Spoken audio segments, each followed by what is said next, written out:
The mutiny within the Papua New Guinea Armed Forces, January 26, once again highlighted the political instability and uncertainty in the country.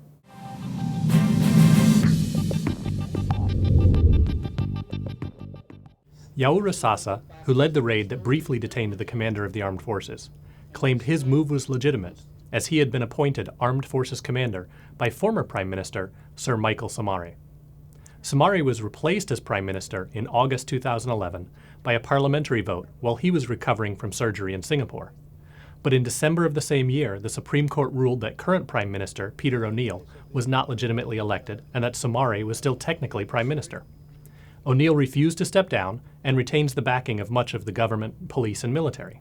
Though the internal political machinations of Papua New Guinea may seem somewhat obscure, they also play into the broader moves by regional powers to balance influence. Papua New Guinea has strong historical and economic ties to neighboring Australia, its single largest trading partner.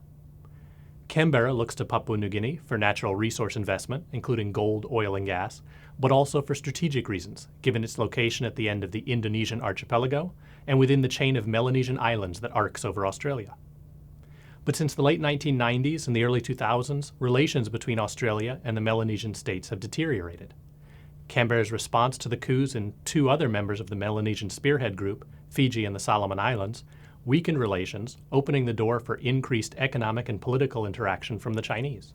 The 2002 re-election of Somare in Papua New Guinea also saw a shift in that country's focus from Australia to be more open to Chinese investment and influence.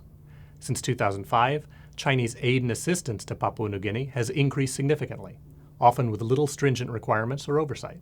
China is looking at the country not only as a source of natural resources, including investment in a nickel mine and future expansion of interest in the natural gas sector, but also as part of a broader strategic initiative to expand its involvement and influence throughout the Pacific.